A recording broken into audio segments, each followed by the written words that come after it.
Doug, anything you want to share before we get going?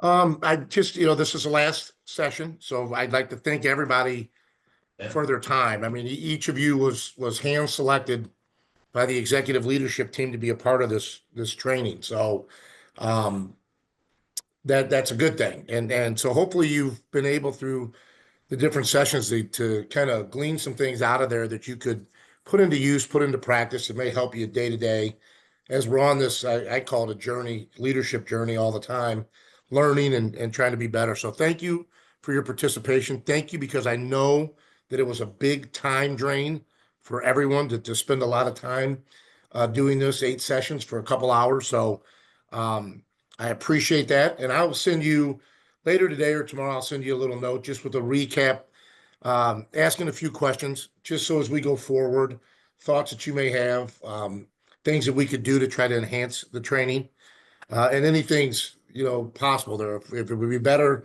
if we did, 4 4-hour sessions or, Yeah, a full yeah, day session and then, yeah. 2 weeks later, another full day session, just things like that to get some ideas. This is the first Good one. point. Yeah. And you guys are the guinea pig. So appreciate it and, take it away, Scott. Thanks so much. And I really just want to echo what Doug said. I know you are all busy. It was interesting last week when we talked about change, and it hit me that you all have a lot of change. You have a lot on your plate. So I really appreciate your willingness to be involved. I hope you just if you just pulled a couple of pieces out that you can apply to your team, and I hope you were able to do that. So thanks again so much. So today is the last one. As Doug mentioned, today is conflict. Covered a lot of ground over these last, I think it's been 6 of them, right? As always, before we get going, first, if you would, sorry to do this to you one last time, but please, please, please, in the chat function, happy Tuesday, how you doing? If you would just, well, I guess the first step would be open. Hey, there it is. There it is. Good. Nice. Excellent, Daniel. Here brings me, my first job out of college was I taught high school history, believe it or not. Here. Awesome. Awesome. And again, do that. Make sure you're can all hear happy Halloween. It's coming fast.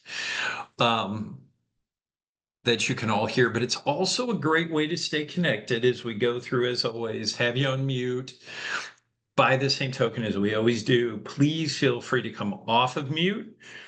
And from time to time, I'll even say, please come off mute. And so I think that'll be really, really helpful. Okay. What else? What else? What else? Hopefully you got the handout from Doug. Page 1 should be mastering conflict resolution. It looks like there's 16 pages, a lot of stuff to cover. But I think that's big stuff. But again, hope you enjoy it. Hope you pull out some pieces. But without further ado, let's go ahead and get rolling. So page 1 should be at the top, mastering conflict resolution. You've got objectives, you've got topics. Is that right? Is that what you've got on page 1? Give me a Y or an N. Boom. Perfect. Okay. So before we go there, question out of the gate. Topic is conflict. I have to tell you, it's one of the biggest topics I get, or the most requested. I think conflict can be a big challenge. Not all of us love conflict. I don't love conflict. But here's my question. When you think about you as a leader, what's the hardest thing for you about handling conflict? What makes handling conflict tough? If you throw that in the chat function, that's our launch question for today. What's the toughest thing for you about handling conflict? What do you think? What makes it tough? Okay, between 2 subs. The unknown, true. We never know how people are going to react. How employee may react, need to redirect on the fly. Brittany, good answer. Backlash, emotions. John brings up a good point. It takes time away from other stuff. Good, not good, but yeah. Fairness, Anybody else? A lot of stuff. Wow. Good answers as always. Good stuff. Anybody else? Okay. The only other thing I would add, and some of it may be in those answers too, but it's, the whole walking on eggshells thing, right? Have a conversation and then you leave to do other things, and you find things are just kind of weird, and that's always kind of a bummer too, right? So I bring that up because those are typical things. However, if we don't handle conflict, we've got all kinds of challenges. So today, what I want to do in the material, we'll talk high level first about some conflict, key things to keep in mind, number one. And then second, once we do that, we'll walk through a process to resolve conflict. So hopefully that'll be helpful. As you look at page one, remember, as always, page one, you've got at the bottom of the page, there are objectives for the class today. And then there are topics, things that we're going to talk about. Okay. I'm going to ask you on page one to star any of those things that really speak to you, that you say to yourself, you know what, that might be helpful. That might be helpful. Okay. Anything on page one, again, objectives, middle of the page, topics at the bottom.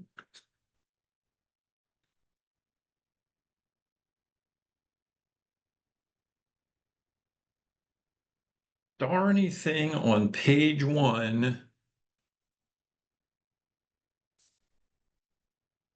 that speaks to you.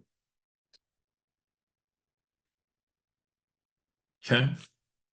Star anything on page one that speaks to you. And then once you do that, do you mind anybody willing to come off mute? By now we're easygoing. What's one thing that you start? What's one thing that really speaks to you on page one? One of the things that just like, yeah, that might be helpful. I'm kind of digging that. Anything that jumps out at you? Hey Scott, it's Danielle. Hey, Danielle. I'm interested in down under topics, conflict style inventory, how your style contributes to the cycle of conflict in your team. Enough. Interesting. Good. Yeah, we'll talk about that. And we actually kind of have a cycle piece as well. So good. Yeah. Nisha, you mentioned diffusing negative behavior. We'll talk about that. And we also have mediation techniques. One of the things, kind of taking a step back for a minute, there are really two kinds of conflicts or two scenarios of conflict. Number one, I report to Sean. Sean and I can't get along. It's a one-on-one situation. For whatever reason, we're struggling. That's option one, or door number one. Number two is Nisha and Sean work together, both for me, and they don't get along. And as a leader, I need to jump in and arbitrate between two other people. I hope that makes sense. Two different. One is a one-on-one, maybe it's between ourselves and somebody else. Could be a peer, could be a client. Number two is two folks on your team or two others are having conflict challenges, and we need to arbitrate those. We're going to talk about a little bit of both of that. Okay. So good. What I want to do is I'm going to actually go beyond page two, should say at the top, a workplace conflict situation for me. We're going to come back to that later, but if you would go to page three, and at the top of page three, you've got a quiz. Okay, top of page three. Make sure nobody else is hanging. Everybody else. Okay, good. I left somebody out there. Here's what I'm going to ask you to do. I'm going to go silent for a minute, and I'm just going to ask you to take the quiz on page three, top of page three. So what you're doing is you're saying conflict is a necessary, healthy part of life. True or false? Conflict is always a result of personality clashes. True or false? Okay. You do have one M. M stands for maybe. You do not have to use M. But I'll give you a couple minutes. That's on the top of page 3. Give you a chance to take it and we'll come back. Okay. Thanks, everybody. All righty. So the challenge I put before you was to take the quiz. So for each of those, top of page 3, you're either putting true or you're putting false. You do have one M, that's your get out of jail free card, that's your maybe. Here's what I'm going to ask you to do, if you wouldn't mind. If you would put in the chat function the numbers of the questions that you said true for. So for example, if you said 1, 2, and 3, those were the only 3 questions that you put true for, hypothetically. You would put that. So the numbers of the questions. Oh, perfect. Perfect. That's what I'm looking for. Nisha's got 3 and 5. Jennifer's got 3 and 5. Ooh. Anybody else? Wow. Now we're getting somewhere. Sorry, I didn't mean to rush up. You can always yell, I need more time, and you will not hurt my feelings. So we've got a little bit of everything. We've got a little bit of everything. I'm seeing everything covered at least once. Totally cool. Totally cool. Corey finishes so far with a 1, 3, 4, and 5. 3 and 5. Good. Okay. So let's walk through these. I'm going to start with number 1. Okay.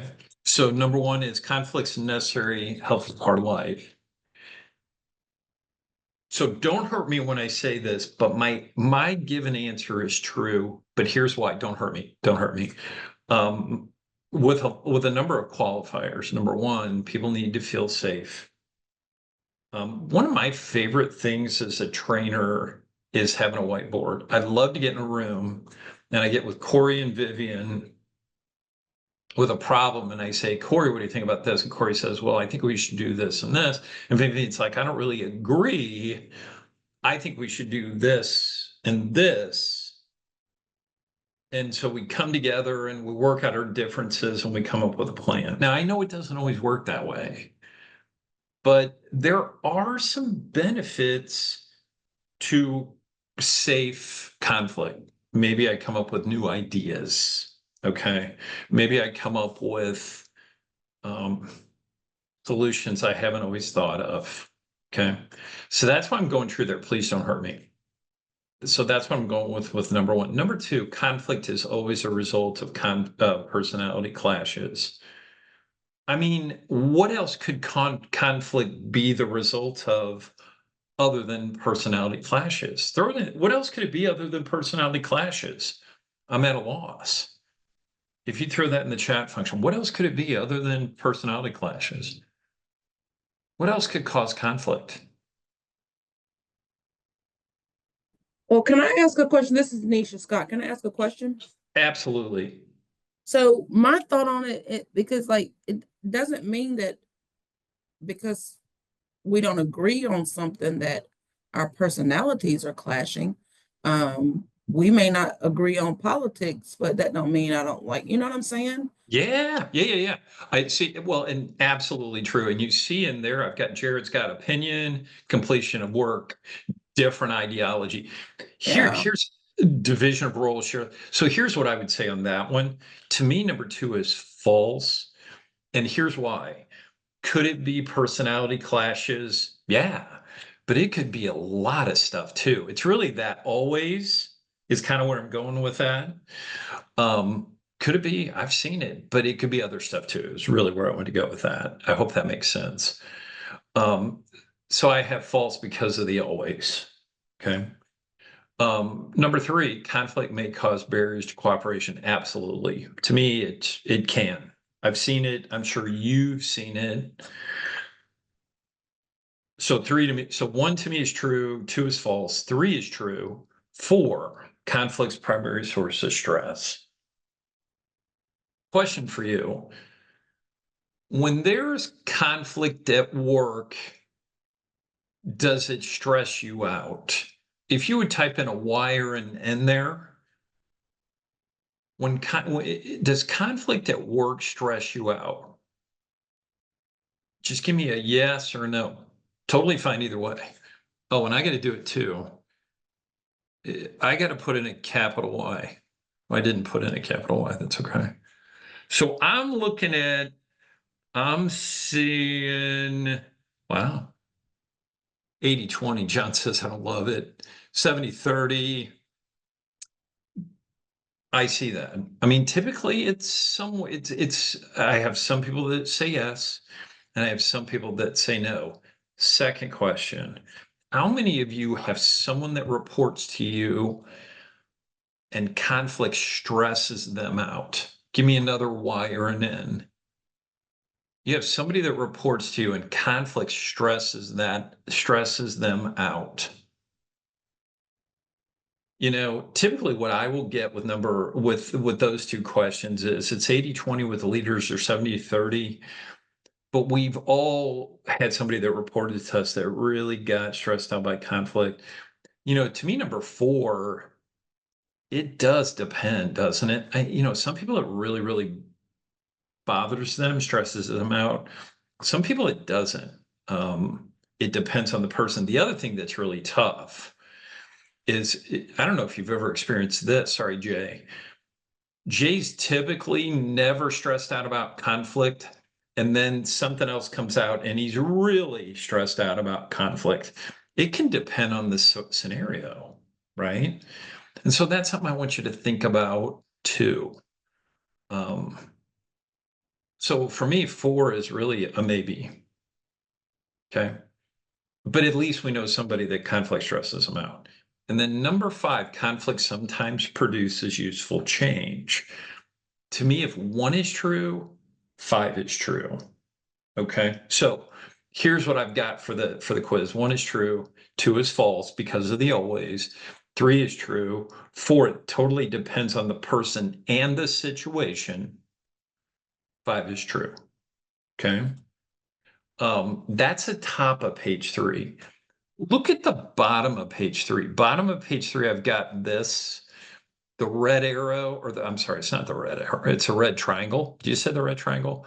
So Doug and so let me take a step back. The way this works is 2 things are happening here.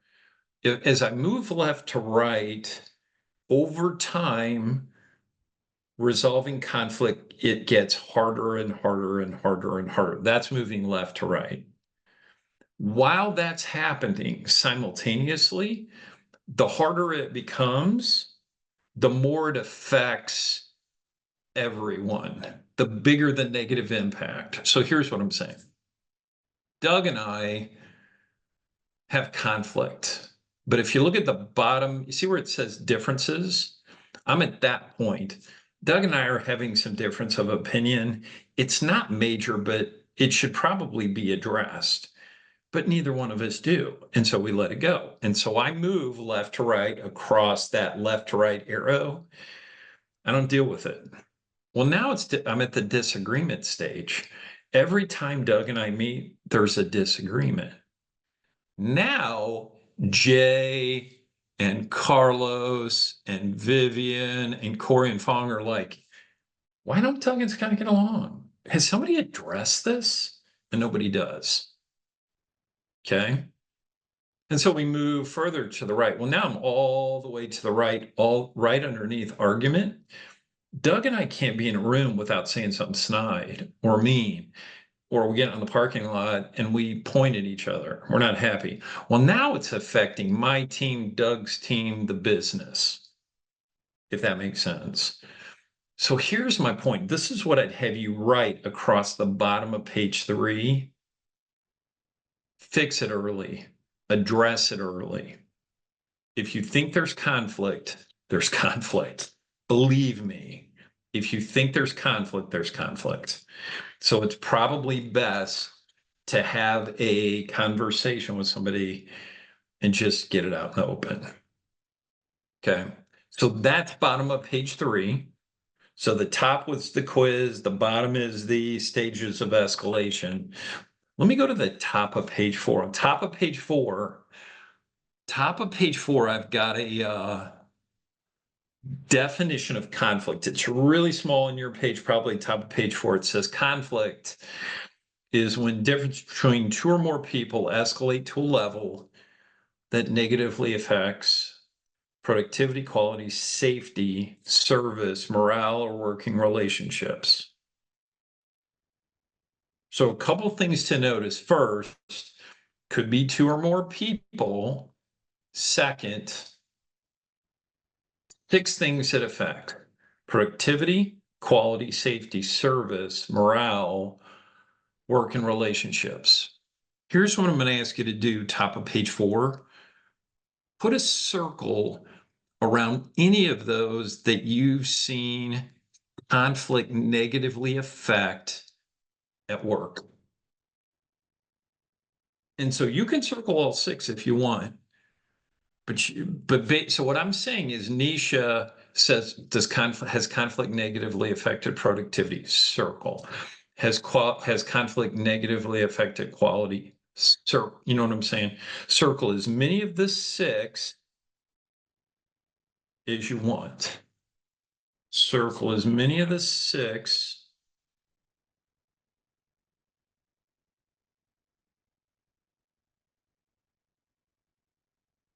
as you want.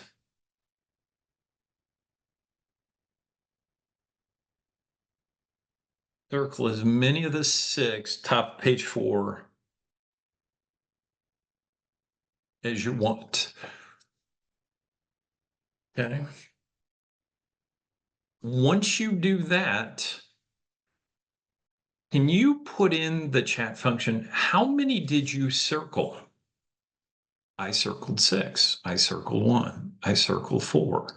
How many of the 6? Oh, did you circle? Oh man, there we go. So I've got, so far I've got everything from 2 to 6. Wow, interesting. 2 to 6. Nice. Anybody? Nisha's got 4. Chris has got 6. Leah's got 4.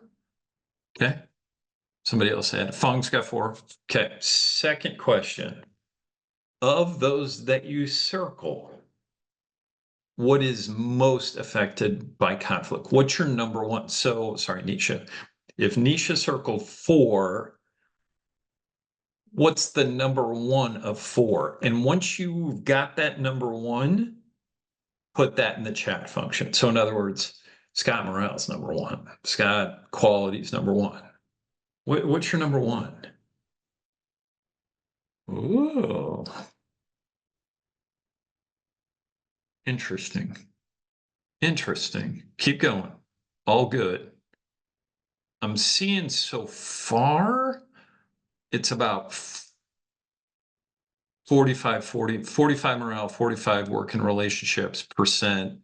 Well, not really. I'm seeing a lot of productivity too. Yeah. We're almost a third. Working relationships. Okay. Excellent. So here's what I typically see with this quiz. I'll see like 40% of the folks say morale, 40% of the folks say working relationships, and then the rest, it depends on the business. A lot of productivity. Okay. But here's my takeaway. I'm going to have you write this down somewhere around that definition. Those 6 are related by blood. And so what I mean by that is conflict negatively affects morale, which affects service, which affects productivity, which affects working relationships. Is that true in your mind? Do you feel like that's true? Do you feel like those 6 are related by blood? One affects the other, which affects the other, which affects the other.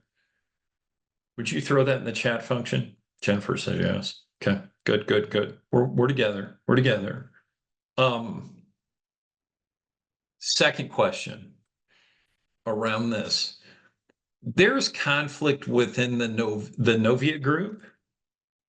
in the walls, in the business, between Corey and Chris and I, in the walls at work, how does it get out of the business? How does it get out of the four walls? How is it possible that conflict in-house reaches clients, prospects, vendors? I mean, it's only in-house. How does that happen? How does it get from inside the four walls outside? Okay, stress, emotions, bleeding into external meetings. Danielle says, good answer. Anybody else? How else? How else does it get outside the four walls? Social media. Yep. Turnover. Yes. I don't always think of that one, Danielle. It's a good one. How do you speak to each other? Body language, Brittany. I gossip. I'm at a wedding. I'm at a happy hour. Jared Haddock, gossip. And I'm not saying my answer is right. All of these are true. Negative attitude in general. And so I think the reason I bring that up is because I just think that if you're running into conflict with your teams, it's super, super important to have that conversation. Okay. Because if you don't, oh gosh, Danielle, the one you mentioned, turnover, people leave and then they talk. Oh, you don't want to work there. I mean, I have to tell you, I worked at a company which shall remain nameless for a period of time, left the business. I had a friend that went to apply there and he said, any tips? And I said, yeah, don't apply there. And I said, why not? He said, it's a hot flaming disaster, frankly. It's a mess. And he went elsewhere. And I didn't feel real bad about I think it happens. So got that. So that's the definition, top of page 4. Look at the bottom of page 4. On the bottom of page 4, you've got 2 different sets of blank lines. First one is sources, causes of conflict. The second one is costs of conflict. So what I mean by, let me start with the top. The top is what causes conflict at work. Costs is, I know there's conflict, but I'm not going to address it. I know there is, I don't care. I'm not going to manage it.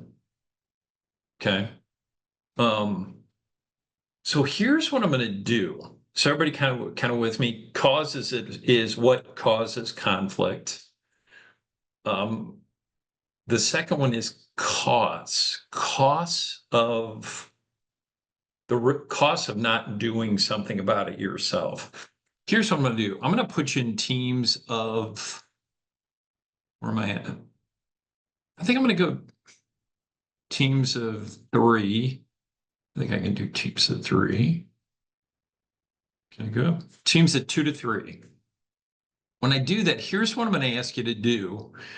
I'm going to have you do one or the other, either the causes of conflict, brainstorm, costs of conflict. So remember, if you get the costs, it's what's the worst thing that could happen if I don't handle conflict. So I'm just going to kind of give a team leader, and just a reminder as you get there, Brittany, you've got room 1. If your group can handle causes, Carlos, in your group, if you can all handle costs, risk of doing nothing. Leah's room 3, can you all do causes? Fong, group 4, if you can do costs. What do we got? Elizabeth, 5, causes. Danielle, 6, costs. Wow, we got a lot of rooms. Lisa, 7 is causes. And then let's do Corey, costs. Okay, everybody good? I'm going to do one other thing really quick, and then we're going to shake. Okay. All right, I'm going to go ahead and send you to your group. So you're just brainstorming 4, 5, 6 things, and then I'll bring you back. All right. Good luck. Thanks, everybody. All righty. So we had, you know, just a sec. So we had groups. Some of the groups were doing causes, some were doing costs. So let me do this. If you look in the middle of page 4, I'm going to put just a few down, but then I'm going to have you add to my list. I think I got them. So these are some typical causes that I have. So I'm going to put these down, but I'm going to supplement with what you came up with. So some here, and you may want to write some of these down, middle of page 4 under sources, causes, policies not followed by all, value goal difference, change is a big one. We talked about that last week. Mistrust. But I'm really curious, beyond these, team 1 was the Brittany team. Brittany, did you all come up with any others beyond these? What else jumps out at you? Yeah, so we also had poor communication. I don't see that on there. Yeah. Poor communication, different working styles. Good. Resistance to change, Yeah. okay, I see you have response to change. Yeah. And lack of growth opportunities in the environment. Ooh, yeah, that's a good one. Thank you. Leah, what about your team? Any other causes that you came up with?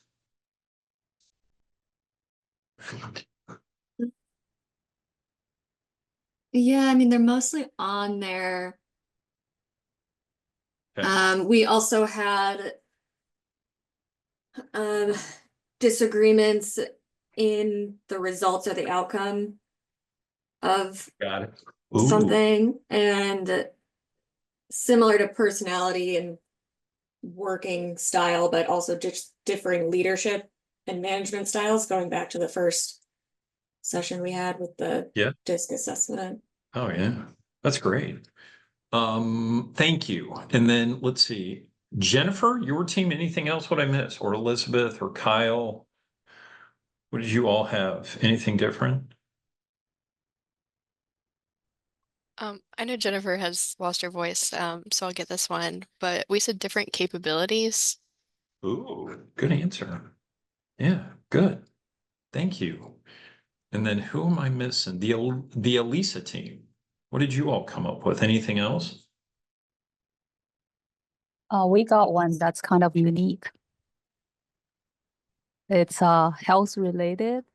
I was at a place before that some people are allergic to perfumes or colognes.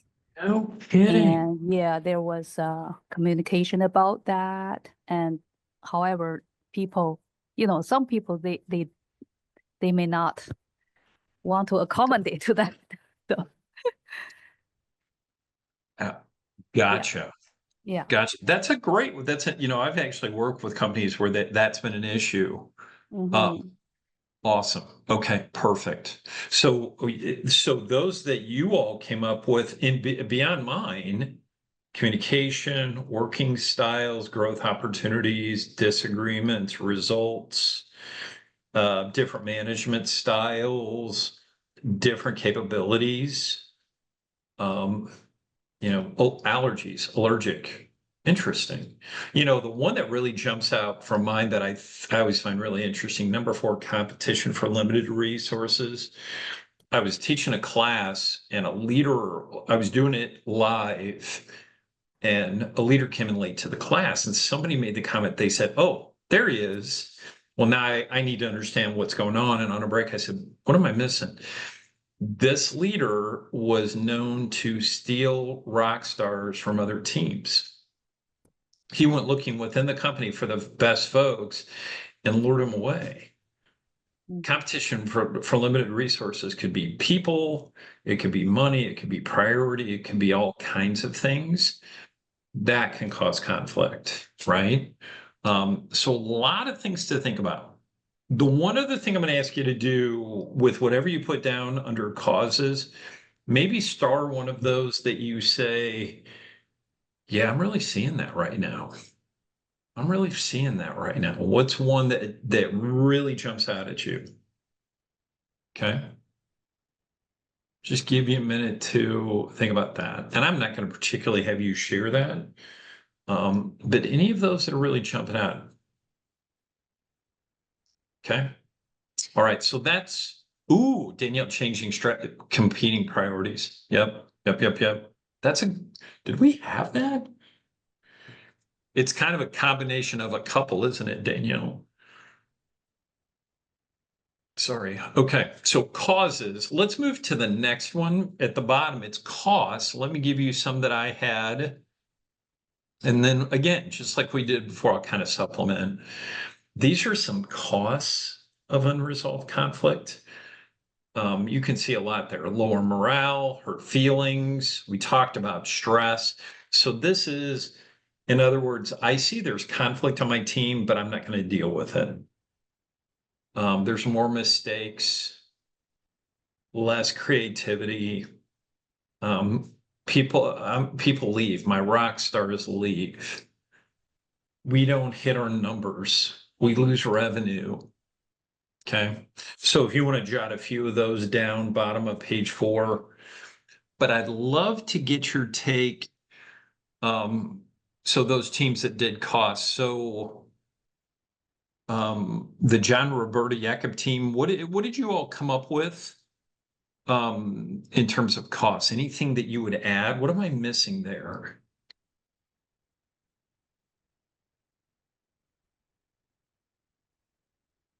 Uh-oh.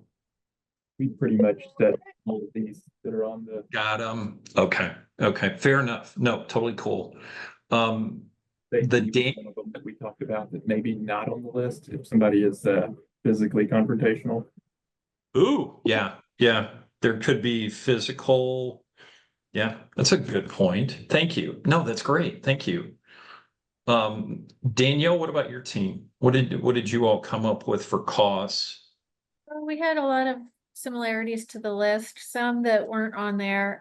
Negative online reviews where Ooh. glass doors are going on to Google. Yeah. And having commentary there that customers can then see. We also had tying up legal, HR, safety, security resources within the organization. Yes. And then potential quality issues, customer facing. Someone's in a manufacturing role and maybe they're not as engaged as they should be. It could have implications to our output. Yeah, that's great. Thank you. Team 4, I believe, is the J Fong group. Anything that group came up with beyond my list or anything additional you would ask when it comes to costs? We pretty much had the same as on the list. You know, the main thing is ultimately we lose a rock star. Yeah. You know, isn't it funny? Rock stars leave. The folks, I hate to say this, the folks you may want to leave don't leave. You're like, please don't go. Please don't go. So yeah, totally agree with that. And then team 2, I believe is the Carlos team. Anything else you would all add?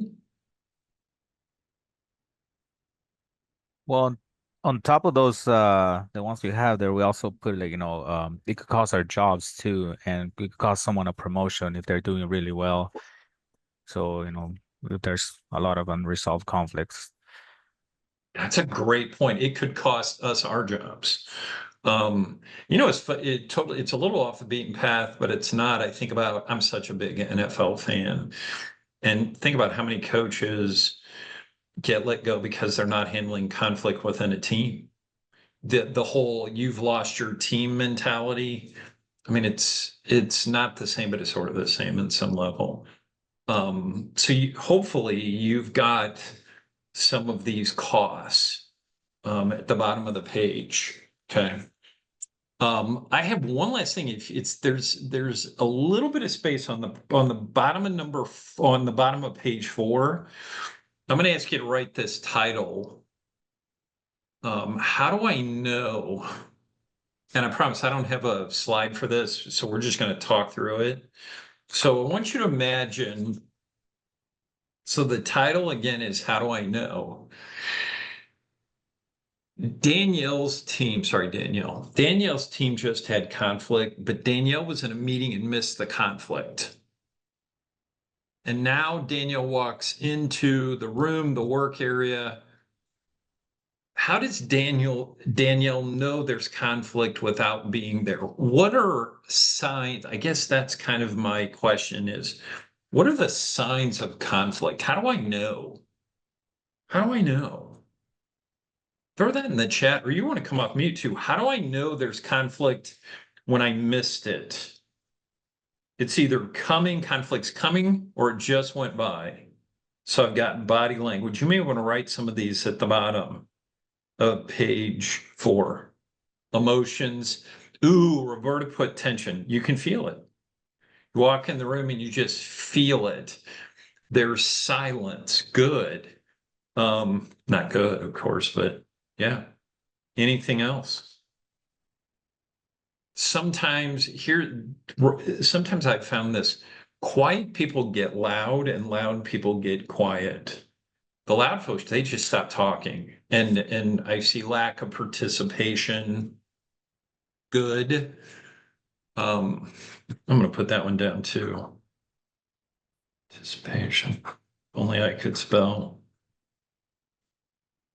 So I've got body language, tension, silence. Sorry. Participation, lack of participation. Anything else? I think that's some of the big ones. Sometimes you will have what I call the informer, and they come and say, we need to resolve this. So I think the big takeaway there, so I've got at the bottom of my page 4, body language, tension, silence, participation, lack of. And you have the informer come. If you see those things, you may want to grab somebody and address those things. Okay, so that's bottom of page 4. Let's move, if you would, look at page 5 and page 6 together if you can. So on page 5 and 6, we're really going to focus more on page 6 than 5. I love this. If you look at my slide, I've got conflict triggers, the SCARF model. So what that is I go to Joe or Margaret and I say, so what's going on? And I don't get much.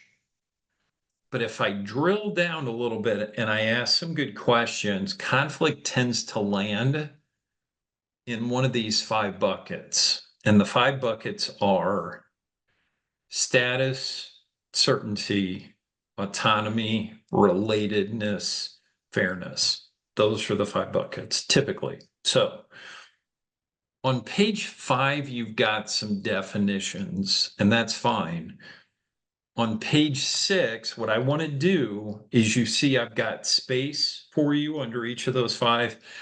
I want to give you examples of each of the buckets. Okay, so let me give you some examples. So let's start with under status.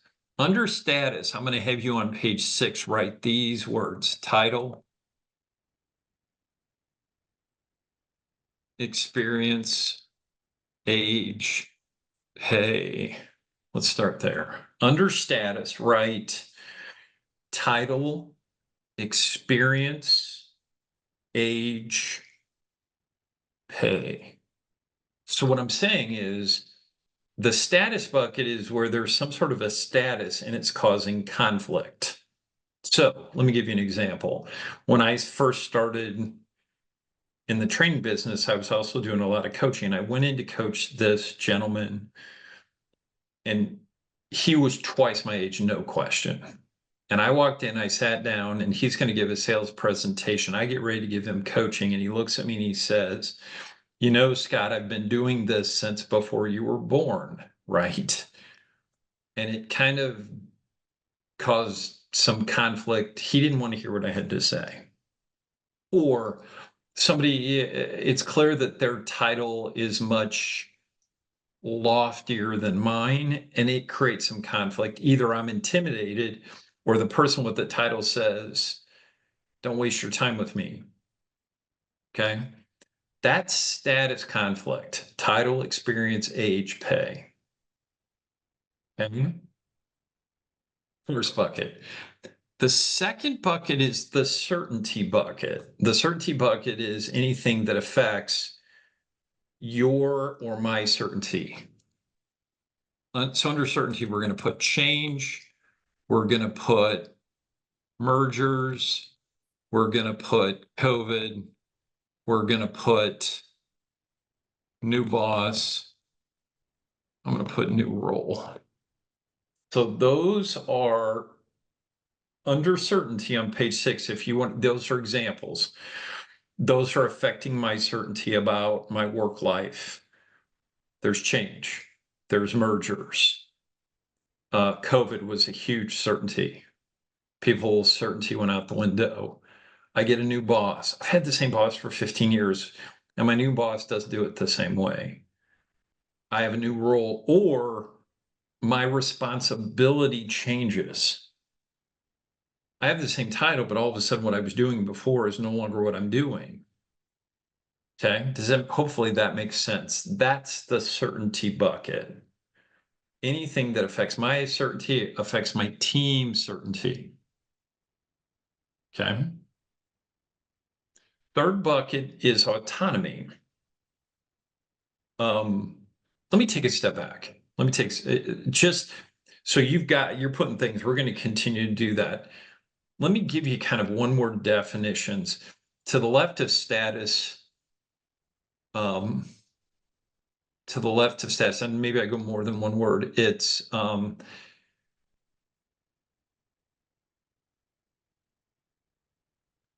I think I would almost, maybe I just, if I was going to boil it down to one, I almost co-experience, because the rest of it comes with that, if that makes sense. To me, the status bucket, if I was going to put it in one word, it's almost experience, but then you've got all those other things to the right.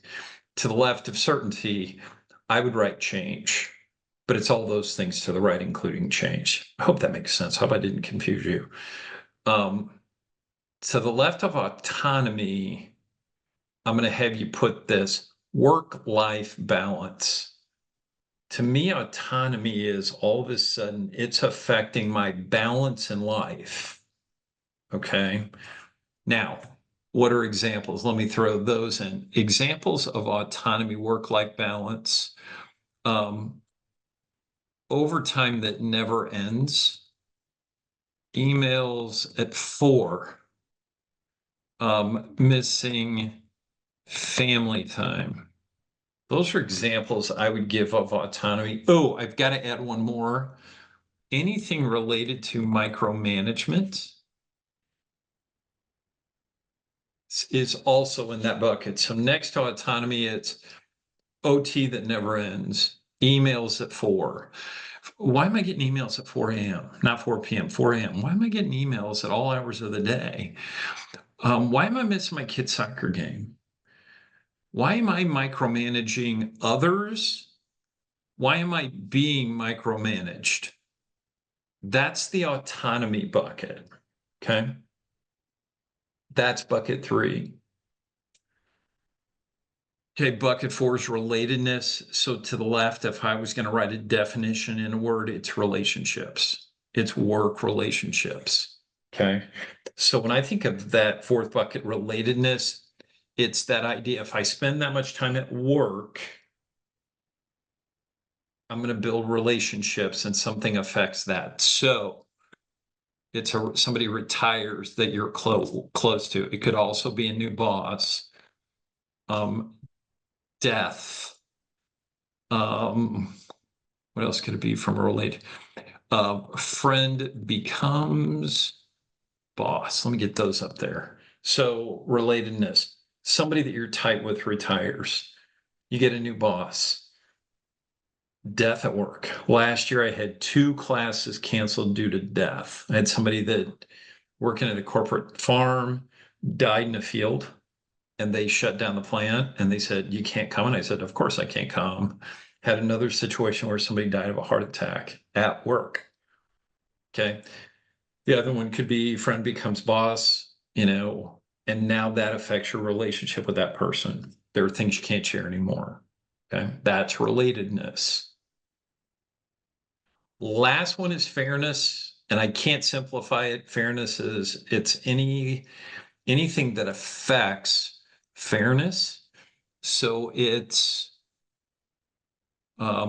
pay, it's golden child, it's any favoritism, real or imagined. I know that person makes more than me, and we do the same thing. Why does Joe or Margaret get all the best projects? Why is it that when I'm late, everybody gives me a hard time, but when Joe shows up, Joe's not Joe's never late, even when he is late? It's not fair. Okay. That's the fairness bucket. So again, what I'm saying is you're talking to your team, you're talking to someone. If you drill down, conflict kind of lands in one of these 5 buckets. It's almost like what's really going on. So I'm going to ask you to do this. As you look at the examples I gave you on numbers on page 6, if there was one bucket that you're living in right now, what would it be? So I'm saying, if you were to say, wow, we're seeing a lot of status conflict, we're seeing a lot of certainty conflict, we're seeing, if you were going to pick one of those 5 or 2 or 3, what are you seeing the most of? If you'd throw that in the chat, what do you see? Certainty.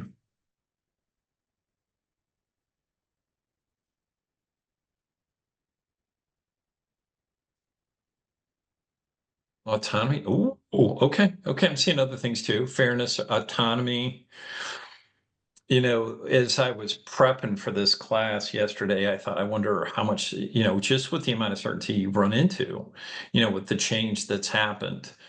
Roberta, autonomy relatedness. Okay. Fair enough. Fair enough. One thing, so what if as you really think about your team, a lot of the conflict is really kind of living in one of the 5? What do you do? If as you think about this, as you walk away from these classes and you say, wow, it seems like a lot of our conflict is centered around certainty, as an example, or relatedness as an example. Any ideas? How might you handle that? Yeah. I think that's Daniel. If it's certainty, I'm bringing my team together. I don't know if we talked about this last week. I'm bringing my team together and I'm saying, hey, listen, obviously there's been a lot of change. Obviously, a lot of transparency. I'm being as honest as I can. This is what I know. This is what I know is going on. This is what I don't know. What questions do you have? I'll push those questions up. As I get answers, I promise to address them. I think with any of these, though, that's especially true for certainty. I think the difference with certainty, it may be the team. With the others, it may be grabbing that person and saying, what can I do to resolve this? Being able to kind of talk about what the autonomy piece. I was doing a motivation class and I had somebody walk in and say, are we talking motivation today? And I said, yes. And they said, do you have examples of motivation? And I said, yes. And this person said, we've had overtime that will never, ever end. And if I bring in one more pizza, somebody's going to throw it at me. So what else can we do? And we talked about in the class, this is, I appreciate, the overtime. This is how long I think it's going to be, being honest with people. So if nothing else, bottom of page 6, maybe jotting down, if you see a theme, communicate it. If you see a theme, meaning, certainty, or relatedness, or whatever it is, address it. Okay, everybody good? So that is really page 5, page 6. Okay, I want to move from there to page 7.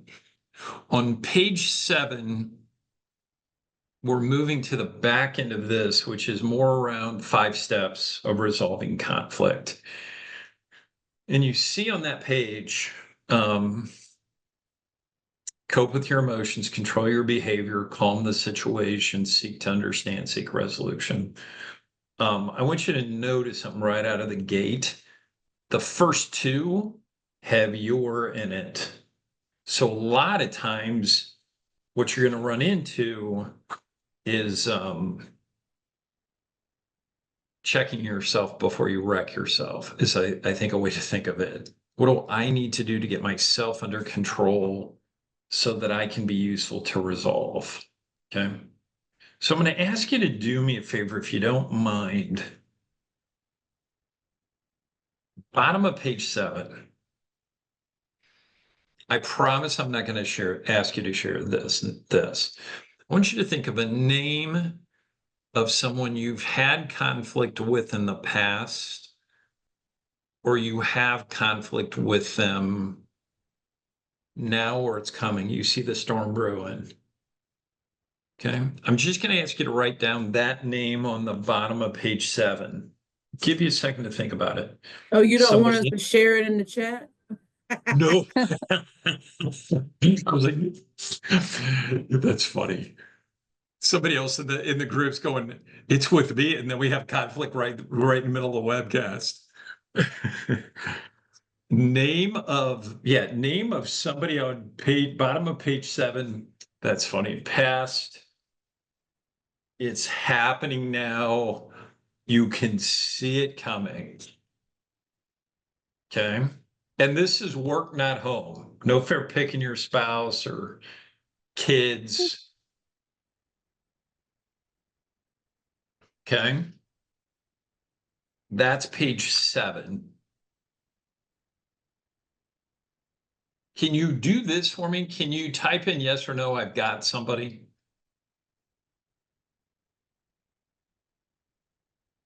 Yes. Don't I saw it, Danielle. Covering this, but can you touch on how you approach?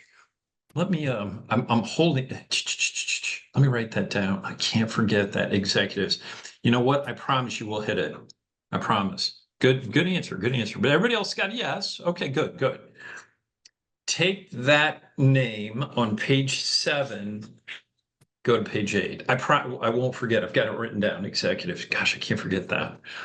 On page 8, it says cope with your emotions. A lot of words, but then there are 3 questions in the middle of the page. What could the other person be thinking or feeling? What fears or concerns might they have? What has their reaction been in the past? Here's what Nisha's like, I have many. So here's what I want you to do with that person. Again, not sharing names. Think about that person and think about those 3 questions, middle of page 8. What could Joe or Margaret be thinking or feeling? So think of it this way. You're getting ready to have a conversation with them later today or tomorrow. And they know that you might be having a conversation, right? What could the other person be thinking or feeling? I'm just asking you to jot down a few things on page 8. Sorry, 8. What could the other person be thinking or feeling? What fears or concerns might they have? How has their reaction been in the past? If there's been conflict before, if you've had tough conversations. I'm going to go silent for a minute. And I just want you to think about that. Okay. Or jot some things down. And I promise to be right back. Thanks, everybody. What might the person, so again, sorry, I didn't mean to jump in that quick. So you're thinking about that person. And you're asking those questions. Anybody, again, don't want names. Anybody willing to share what that other person might be thinking or feeling? Anybody willing to, you can put it in chat, come off mute. What might they be thinking or feeling? Fear? Good, not good. This is Donna. Hey, Donna. Anger, rejection, Yeah, anger, rejection, fear, retaliation. potential retaliation. Yeah. They Anybody? thinking. Yeah. Anybody else? Fear, rejection, anger, retaliation. Anybody else got anything? Defensive, Chris, yeah. Could be, oh, here we go again. Oh, my boss is delusional, confrontational. Yeah, yeah, yeah, yeah. Those are typical things. Second, what fears, concerns might they have? Anybody wanted to share what you put for that one? What fears or concerns might they have about this upcoming meeting? Lost power. That's a good answer, Danielle. Chris with Rhino Container Impact, the fears of their job, in the sales, they have to perform, and lack of performance. So very fearful of that, of their job. They could be let go, loss of employment, IC2 as well. Yeah, absolutely true. I always tell this story. It still gets me every time I tell it. I had working with a company live, and they said, we got right here. And they said, we have a problem. And I said, what's the problem? And they said, we have a kill room. And I said, excuse me? And they said, we have a kill room. And I said, what do you mean? And they said, we have this one room, and if somebody's going to be fired or let go, that's where they go before they're walked out with their box. And I said, wow. And they said, well, the problem is now we've become a bigger company with more folks. And so now what's happening is sometimes we need that conference room for other things other than terminations. And so we have had people walk into that room and think they're going to get fired. I don't think I told this, but if I did, I apologize. And so there's that fear. And so I always tell that story here because I think sometimes people really, they play worst case scenario really quick. And so I want to address that. And then of course, the last one is what's your reaction been in the past?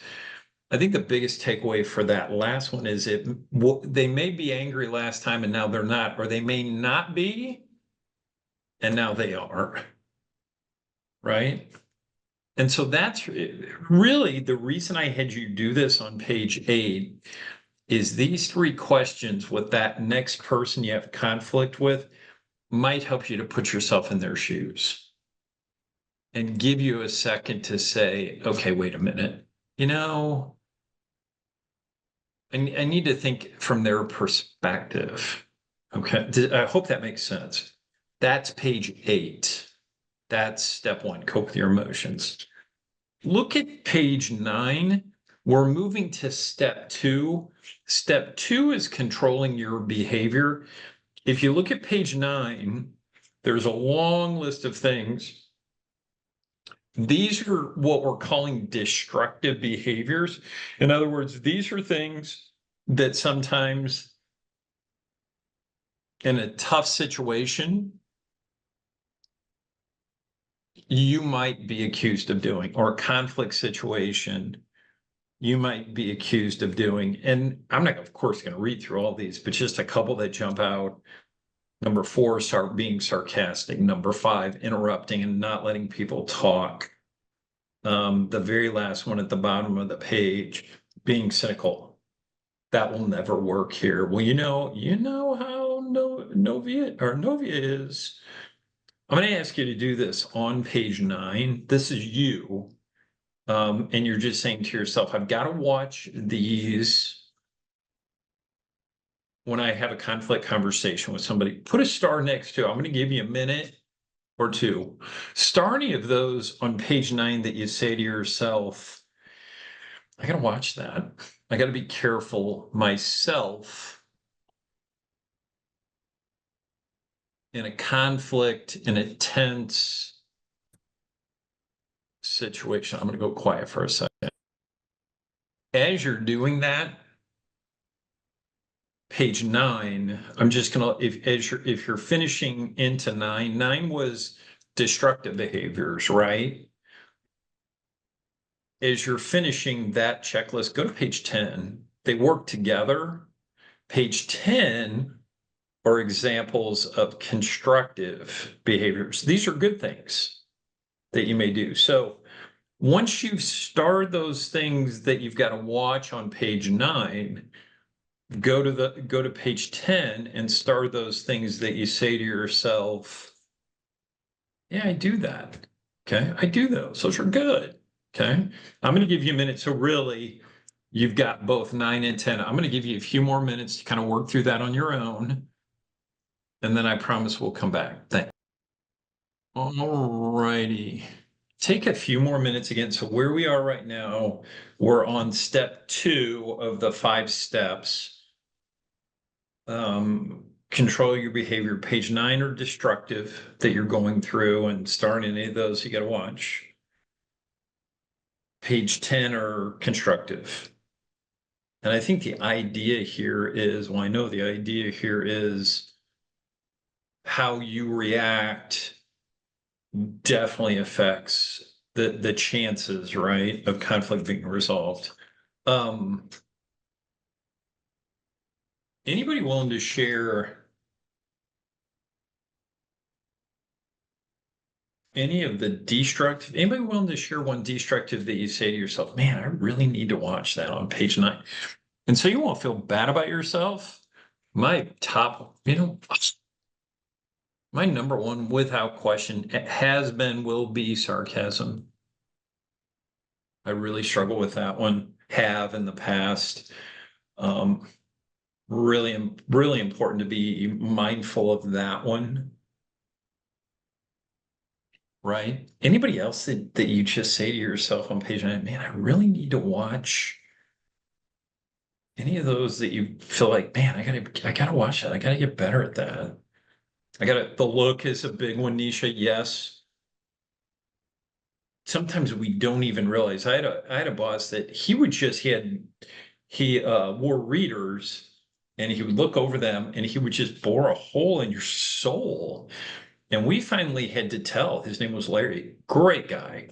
And he didn't realize it. He said, I'm just really, really focusing on what you're saying. And he said, I think I'm doing that. That's why I'm not mad. I'm just focused. Sarcasm, abruptness, snubbing and ignoring,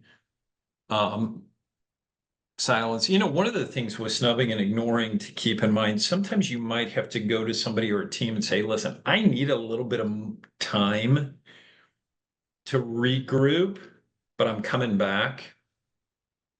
But you got to come back. Yeah, being cynical, big one. A couple of you have got that. I think more than anything on page 9, just being aware, silence, being aware of those things. We all have them, but just being aware of those. Okay. I don't want to leave you hanging there. Go to page 10. 10 is the constructive. Okay. Anybody have a constructive one that you think you do really, really well? What do you like on page 10? What do you like on page 10?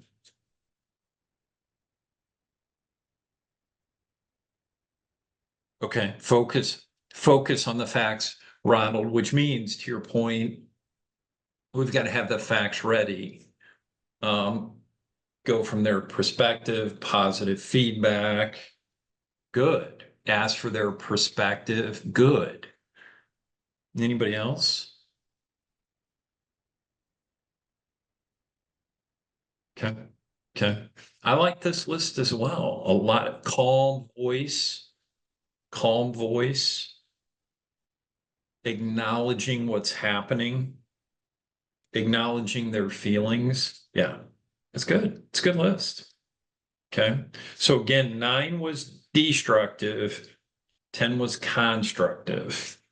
So you're just kind of thinking about some that you need to be mindful of and some that you do really well. Okay. Page 11, calm the situation. I'm going to ask you to do me a favor. Page 11. What's your cheat? What do you do to calm a conflicting situation down? So I'm a brand new leader. I've never led folks in my entire life. And I say, well, how do you tell me, you're my mentor, and you say, hey, conflict's happening. It's going to happen. And I say, well, how do you calm it down? What's your cheat? What do you do that seems to work really well? What do you like? And I'm not saying from my list, I'm saying like, what do you do? What's your best advice? What do you do? Oh, some of you are like, I haven't. Okay, venting to get it out before I process, Danielle. Okay, don't take it personally. Keep emotions out of it.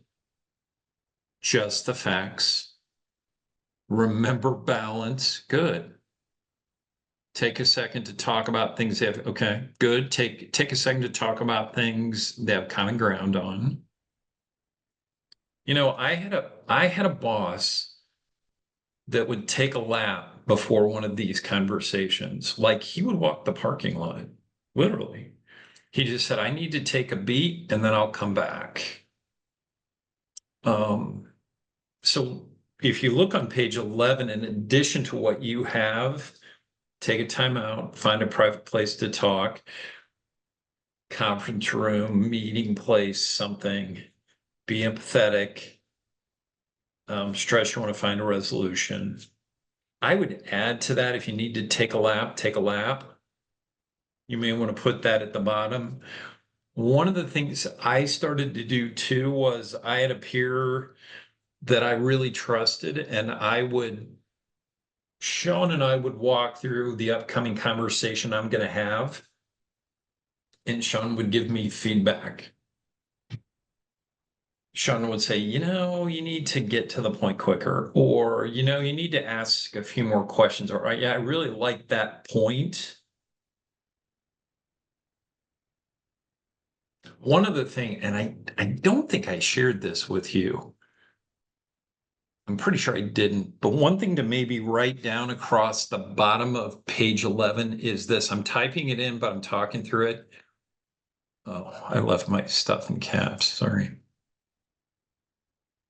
I just want you to know you're an important member of the team. Just want you to know, I'm going to have you put that down bottom of page 11. Hey, I just want you to know you're an important member of the team. And one of the things I really, really tried to do, I'd be in a conversation with Sean, with Sean, and Sean's starting to get upset. And I would say something like this. Hey, Sean, I just want you to know you're an important member of the team. We just need to get through this. Okay. Hey, listen, Sean, I just want you to know you're an important member of the team. We just need to resolve this. Now, here's a caveat. I will only say that line to a rock star, a new hire, or a worker bee. If they're a non-performer, I'm not going to say it. And if they're a bored, burnt, disgruntled, I'm probably not going to say it because I want to be honest. If I'm saying a non-performer is an important member of the team and then I have to terminate them, that's a problem, right? So it's something to think about. So that's page 11. Anybody else got anything? Okay. That's page 11, calm the situation.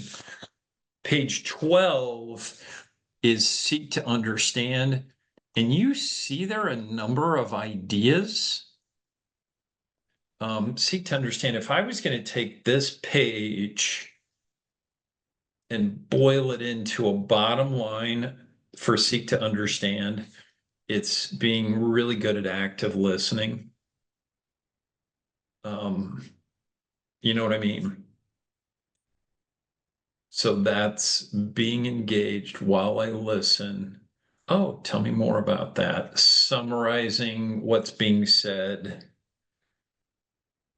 Those sorts of things. And you see in the middle of page 12, it gives you some ideas on seeking to understand active listening skills, asking open-ended questions to get them talking, maintain eye contact, don't interrupt, those sorts of things.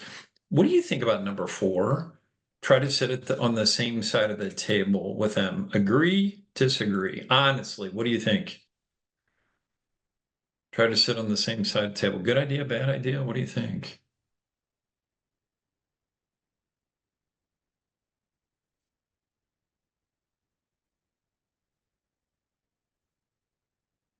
Oh, everybody okay? I didn't lose you, did I? This is Jennifer. Are we saying like literally sitting on, like physically sitting on the same side of the table? Or like, Right. or like being on the same side of the table, like understanding them? With you. I'm actually like same side of the table. And okay, that's fair, Danielle. Seems cool. Here's my point. Sorry, I didn't mean to confuse everybody. That's the one I don't love. I mean, if I'm in a room with somebody, I don't think there's anything wrong with having a table between the two of you and you've got stuff and you take notes. It's so funny. The point you made was same side of the table, same idea. I like that. But, Danielle's point to Teams call, I don't think that's required. I don't think that one's required. And that's kind of why I called it out.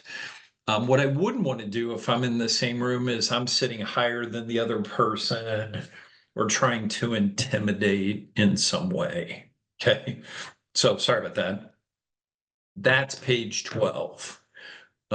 Step 4, seek to understand. Go to page 13. Page 13, you've got something I'm trusting that looks like this. This is what I call the cycle of conflict. The cycle of conflict. So I'm going to ask you to do this, kind of fill in around page 13. So on this graph, at the top it says source. I'm going to have you put the number 1 next to source. What I'm saying is when it comes to conflict, step 1 is finding out the source or the cause of conflict.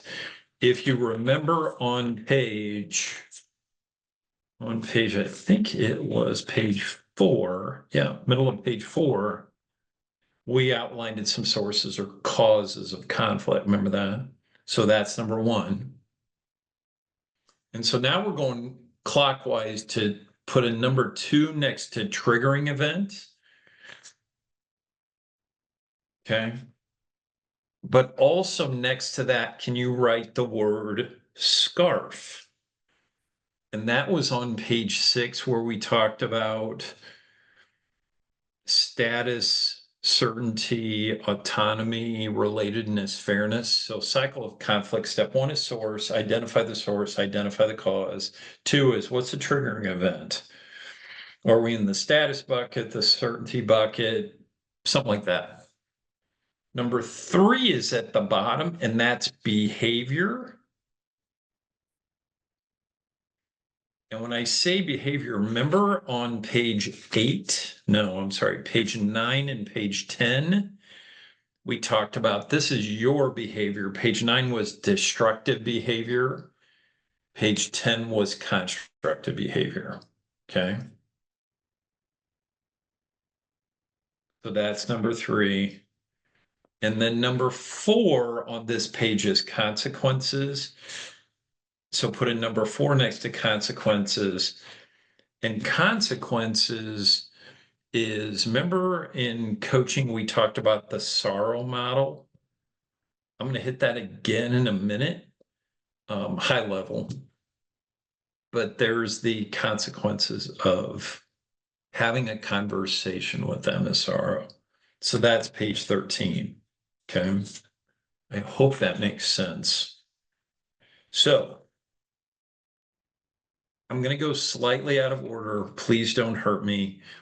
Do me a favor, if you would, go to page 16, and then I'll come back, time permitting. Go to page 16. On page 16, do you have at the top of that page, page 16, does it say mediating conflict? Somebody give me a yes or a no. Good. Okay. So page 16, I like this page a lot. This is, I'm mediating, maybe across the top of page 16, write this. Handling conflict between two others. Handling conflict between two others. That's what the purpose of page 16 is. Handling conflict between two others. Okay.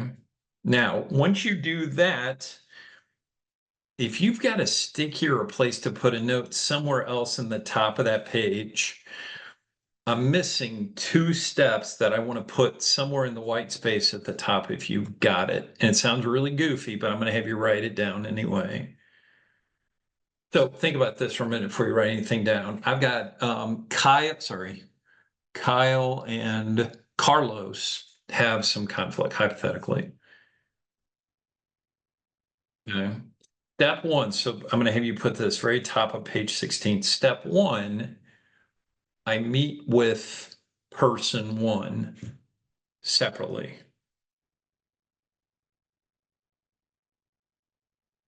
Step two is I meet with person two separately.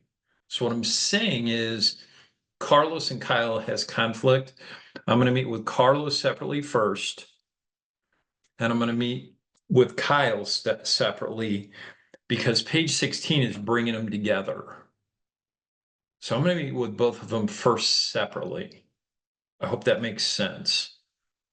Why would I do that? Why am I going to Kyle and Carlos are having problems together? Why would I meet with them separately first? What do you think? Why would I meet them separately first? To get both sides.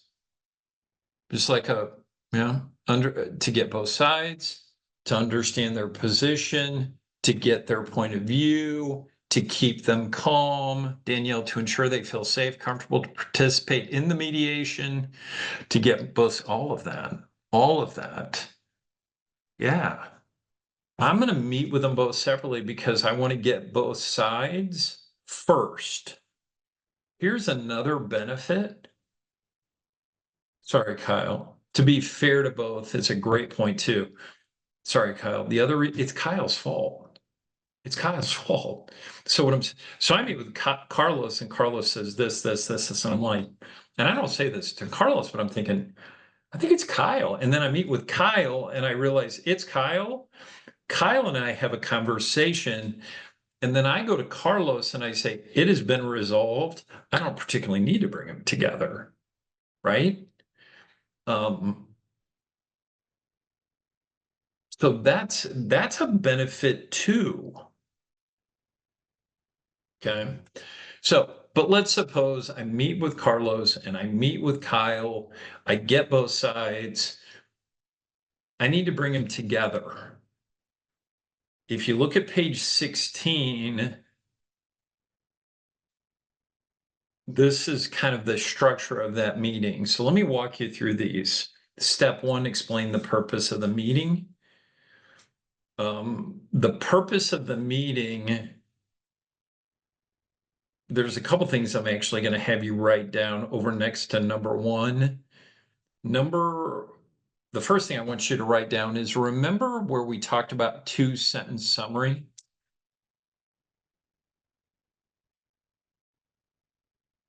I put when I sit down with Carlos and Kyle, I say, the reason we're meeting today is due to whatever's happening.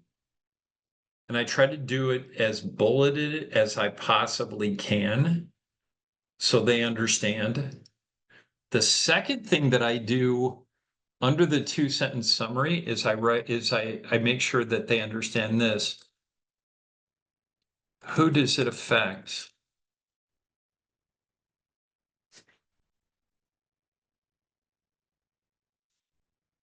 Okay. So under number 1, when I get them together, hey, listen, in 2 sentences or less, I explain what's going on. But then I also say, I want you to think about Carlos and Kyle. This is how it's affecting you. This is how it's hurting our team. Because they may not see that. And hopefully I get some nods. That's step 1. Okay. Step 2 is I set it up and I say, I'm going to give each of you a chance to talk. Carlos, you go first. I'm really, really looking for you to give me the facts. Okay. Now, oh, no worries, Chris. Glad to see you back. No worries at all. What was I going to say? Lost it for a second. Oh, so Carlos is talking and Carlos is giving Carlos's side. What should Kyle be doing? Kyle's in the room. It's not his turn to chat yet. What do I want Kyle to do while Carlos is talking? Does that make sense? What do I want? Listen openly. Listen. Good. Anything else? No fair eye rolls. No fair yeah buts. No fair keep an open mind. Don't all of those things. I may have to say, Carlos, I'm going to have you go first. I need you to keep it to the facts, keep it bulleted. Kyle, you're going to get a chance in a minute. I just need you to listen. I need you to hear Carlos. Everybody deserves to be heard, right? Right. And then once I do that, then I flip it. Okay, Kyle, it's your turn. Carlos, I need you to listen. Kyle, I'm looking for your side. That's step 2. Okay. Step 3, confirm each person's view. I may do that between each person talking so I don't forget, or I can do it at the end. So let me make sure I understand. Kyle, your points are boom, boom, boom, boom, boom. Carlos, your points are boom, boom, boom, boom, boom. Okay, that's step 3. Step 4, if I haven't already, I kind of put it in 1, but you could certainly put it here too. Number 4, make sure they understand again, who is this affecting? How is this affecting? Remember, we talked in sorrow about them, team, company, client. Talk about that. Okay, that's step 4. Step 5, under step 5, I'm going to have you write this. Brainstorm. At this point, what I'm going to do is I would love for them to come up with the answer. So, Carlos, what do you think we should do? So, Kyle, what do you think we should do? I got my marker, my whiteboard. The one thing I will say is, again, you want to have something in your hip pocket just in case. Because if I say, Kyle, what do you think we should do? And Kyle says, I don't know. And I say, Carlos, what do you think we should do? And Carlos says, I don't know. And they say, well, what do you think we should do, Scott? And I say, I don't know. Now we're toast, right? So what do you think we should do? That's number 5. 6 is what this is the decision. This is what we're going to do. You pick a winner. As a leader, you're going to pick a winner. And then step 7 is let's meet. We talk about how things are going. Let's meet in a couple of days and talk about how things are going. Okay. Now let's suppose we get to come up with an idea and Carlos says we should do this. And Kyle says, that is the dumbest idea I have ever heard today. That's a terrible idea. So Carlos gives us an answer and Kyle says, this is the dumbest thing I ever heard on the planet. As a leader, what do you do with that?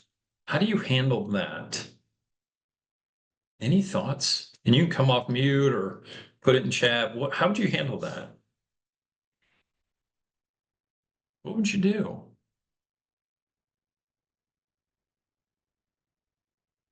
Okay. I may still put it in their court, ask them what they would do. Good. You know what I might do is this is at this point, one of the things I'm really trying to do is I'm trying to come up with the best idea. So it's no longer particularly Carlos's idea. So I kind of step from that if I can.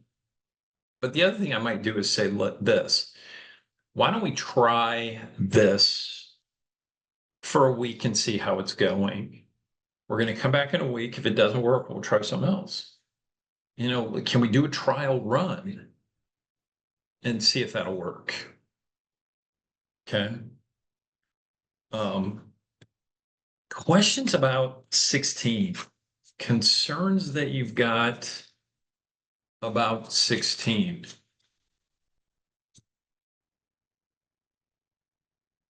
Any concerns about that? Okay. Or anything you might even add?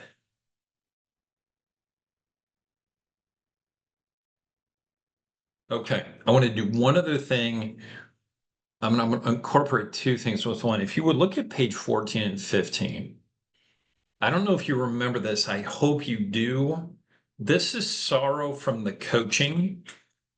You could certainly use sorrow, right, as the conflict conversation one-on-one, but I want to do this. Who was it that said, how do we handle conflict with executive? Somebody said that. I know they did. Doesn't matter.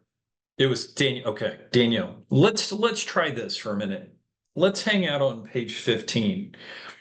Whether it's an executive or somebody with your boss, somebody above you, hypothetically.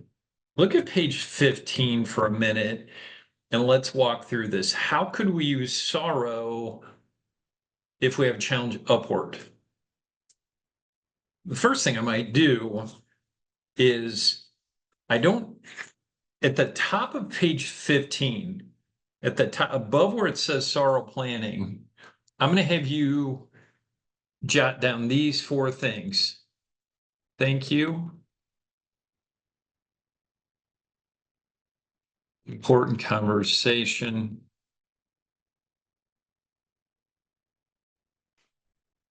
Collaborate.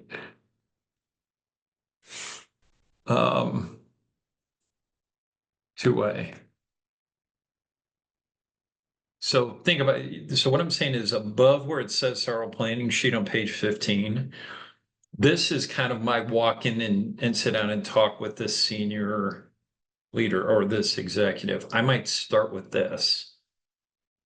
Thank you, important conversation, collaborate, two-way conversation. So it would sound something potentially like this. Joe or Margaret's my senior executive. Joe or Margaret, thanks so much for your time today. I know you're super, super busy. I just really need to have an important conversation with you today. And I really want to collaborate as we go through this. And I need it to be a two-way conversation if we can do that.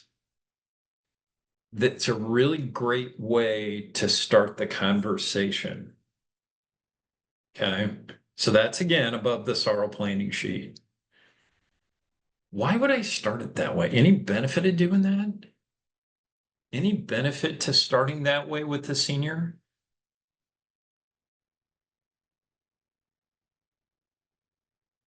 Asking for help, being humble, kind of respecting their time. Yeah. So that's first step. And then we get into the situation. So, statement, just next to that, right, again, 2-sentence summary. 2-sentence summary. So what I'm saying is, in 2 sentences, explaining to them, very similar to what we've always done. You know, the reason we're meeting today is due to whatever the challenge is, and then being specific about it. Being about it, you know, whatever that is, but just keeping it short, sweet, to the point. That's the statement. Okay. That's statement. Under observation, when we use sorrow previously for coaching, we said under observation, it's the backstory. Maybe under observation, we would write the facts. 2 things I would write down. Number 1, the facts. I'm going to leave it at facts. Just making sure you have your ducks in a row, so to speak. You know, so you state the problem and the challenge that you're having, and then you give them some data points, because that way it's professional and not personal. Okay. That's observation. Good so far. That would be observation. The results. This is, we used this before under results. It's them, team, company, client. The only difference here is, this is going to go into results. It's how it benefits them, our team, our company. You know, senior executives are about, why does this matter? What's the benefit? So when I get to results, it's, you're probably wondering why we're having this conversation. Here's the benefit. Here's the benefit I see. This is how it's going to benefit you. This is how it's going to benefit the team. Here's going to benefit the company, benefit the client. Let me give you an example, a really interesting example. I had a young leader come in, and during the week, he said to me, he kind of said to the class offhandedly, how often do you meet with your team, with your senior executive, senior leader? And they were saying, well, a couple, every 2 weeks or something like that. He was going out to lunch with his boss, at least 3 days a week at the boss's request to find out what was going on, and wanted stuff every single day. And I said, do you enjoy that? And he said, it's terrible because I'm constantly on the spot. And we talked about, you know, the benefit to giving this person some freedom. And part of the benefit to them, to the executive, was, and you get other things done. And I can get other things done, right? So that's the result. What's the benefit to them, team, company, client? And then after that, it's not a lot request, you know, let's brainstorm. You know, what if we did this? What if we did this? Asking them for their take. And then the last is outcome. The outcome is, you know, where are we going to go going forward? You know, sometimes here too, you might get into a little bit of negotiation. What if we just tried this for a week or so and saw how it went? What if we just did this differently? Does that make sense, Danielle? Would that help at all? I don't know what you think.